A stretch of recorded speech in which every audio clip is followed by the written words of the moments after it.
नमस्कार, मैं राजेंद्र गुप्ता। मेरे साथ हैं श्री महेंद्र जादव, जो यूट्यूब चैनल जादव राजस्थानी के परिवार के मुखिया हैं।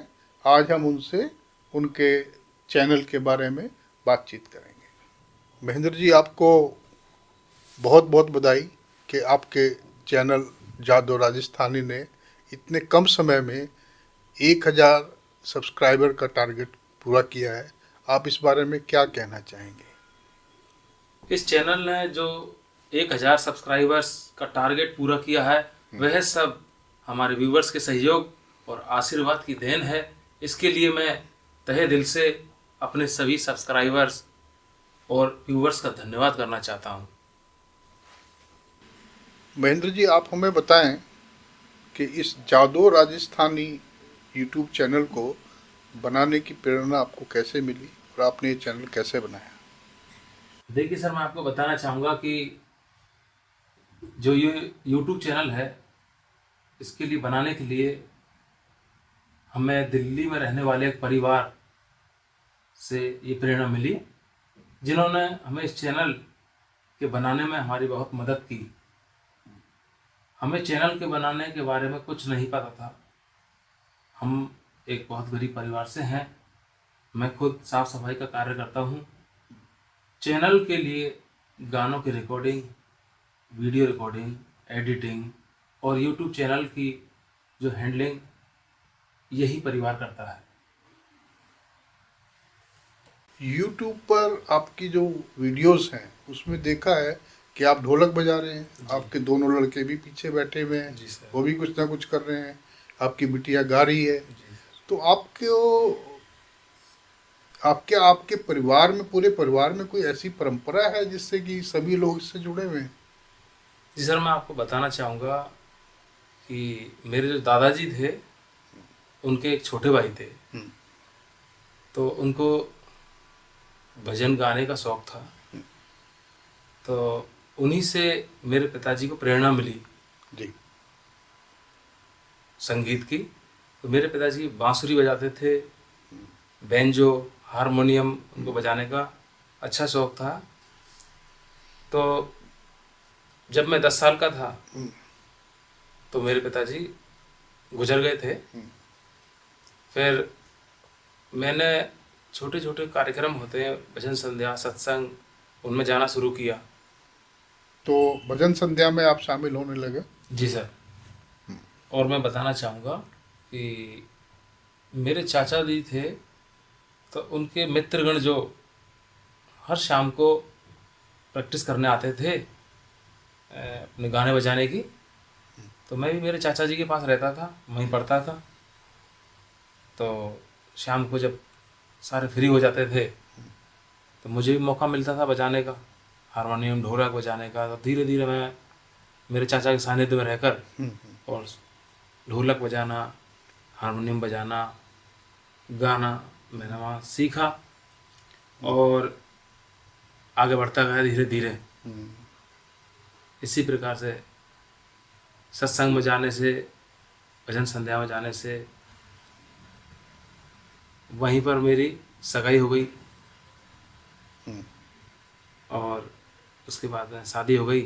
फिर ये बच्चे बच्ची हुए, मेरे 2 बच्चे, 1 बच्ची। तो बिटिया को मैंने पहली बार, जब मैं रोज़ाना शाम को प्रैक्टिस करता था ढोलक बजाने की और गाने की, तो मैंने एक दिन बच्ची को देखा, गुनगुना रही थी वो भजन, जब 7 साल की उम्र थी उसकी। तो मैंने उसको बैठाया और उसको भजन गवाया, बेटा गा के बता एक बार। तो उसने पहली बार एक भजन गाया था, गुरुवर तेरे चरणों की गर धूल जो मिल जाए, सच कहता हूँ मेरी तकदीर बदल जाए। उसने पहली बार ये भजन गाया। तो दिल्ली से एक संत आए थे, ओमनाथ बाबा। उनके आने की खुशी में हमारे यहाँ कॉलोनी में एक सत्संग करवाया। तो पहली बार उस बच्ची ने ये भजन गाया था, गुरुदेव तेरे चरणों की गर धूल जो मिल जाए, सच कहती हूँ मेरी तकदीर बदल जाए। 1 मिनट में आपको रोकना चाहूँगा। जी सर। आपने बताया आपकी बच्ची की उम्र उस समय 7 साल थी। जी। तो 7 साल की बच्ची भजन गा रही थी? जी सर। अच्छा, तो बताइए, आगे बताइए। तो मेरे एक दोस्त थे, उनका नाम था यासीन खान। जब उसने बच्ची ने भजन गाया तो उन्होंने बोला कि यार ये बेटी तेरी किसी दिन तेरा नाम रोशन करेगी, दौलत शोहरत इसके कदमों में होगी।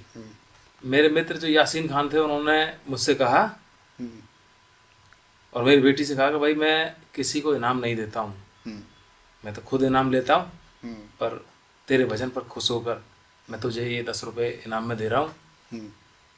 और जो दिल्ली से ओमनाथ बाबा आए गुरुजी, उन्होंने बच्ची को आशीर्वाद दिया, पुरस्कार भी दिया, बेटी आगे बढ़ने के लिए सदा खुश रहो बेटी और आगे बढ़ते रहो ऐसे ही।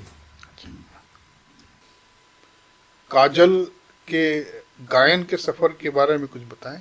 जी सर, मैं आपको बताना चाहूँगा सर, जब काजल पहली से 5वीं क्लास तक हमारे यहाँ पर पढ़ाई की उसने छोटे स्कूल में, फिर आगे शहर में उसको मैंने एडमिशन दिलाया 6ठी से 12वीं में।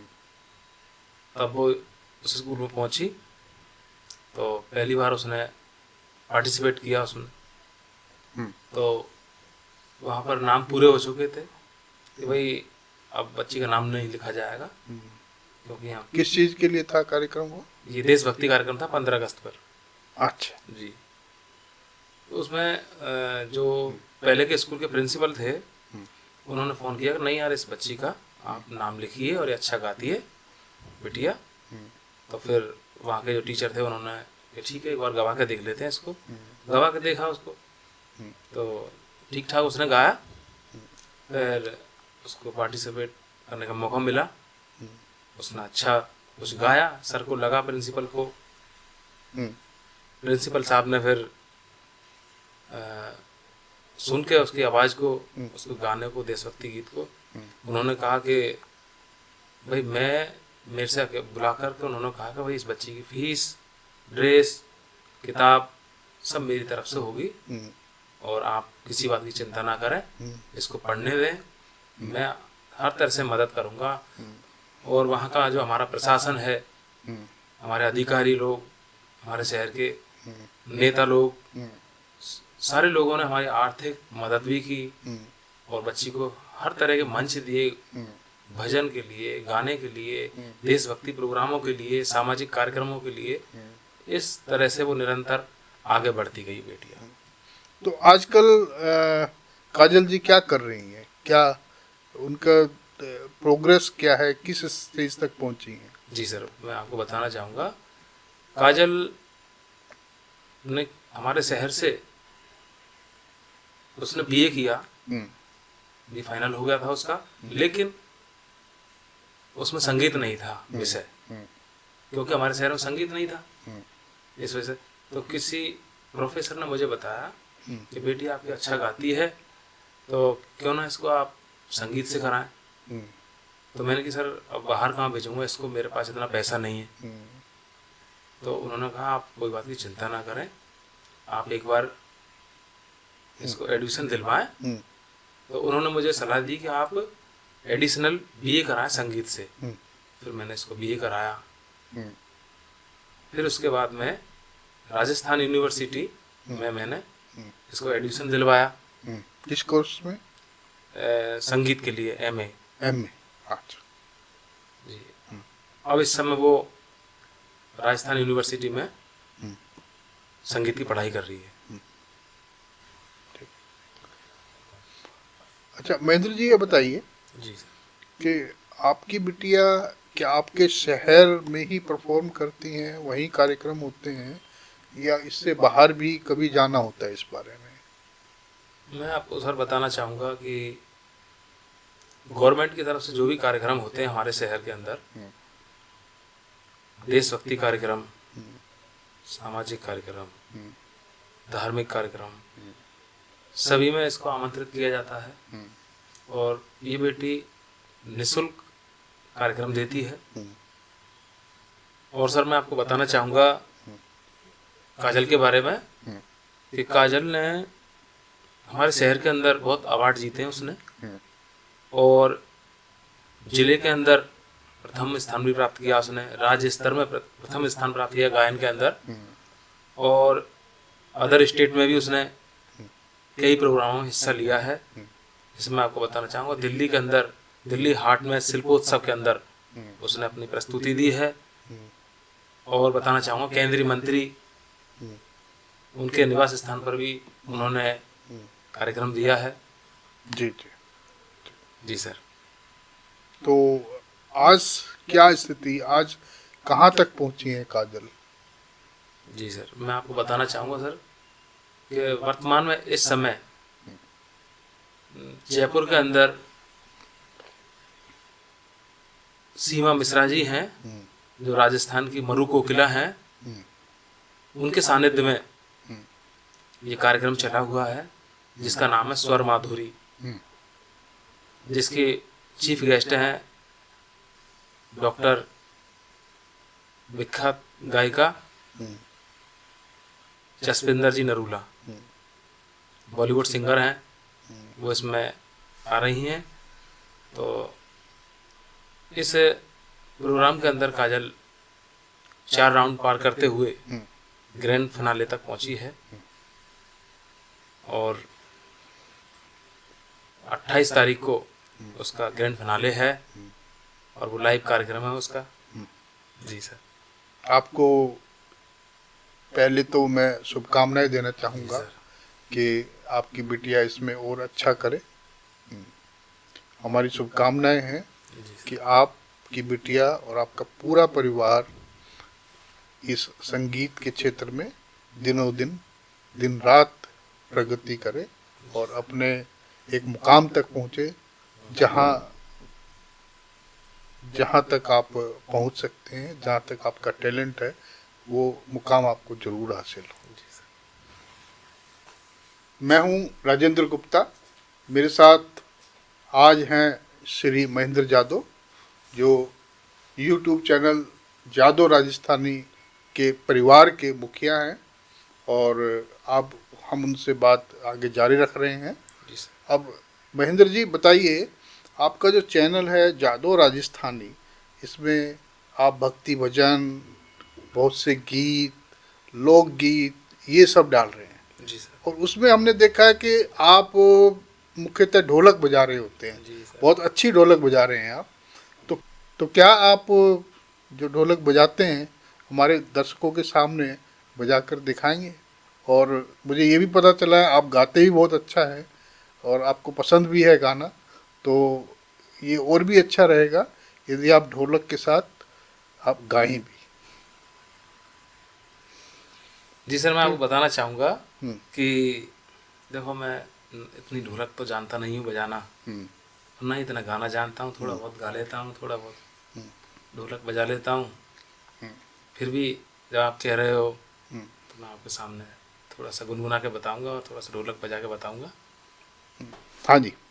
तो लीजिए, मैं आपके सामने 2 लाइन पेश कर रहा हूँ। अगर कोई भी गलती हो जाता है आप सभी क्षमा करेंगे मुझे। मेरे जिगर में, मेरी नजर में, सतगुरु की सूरत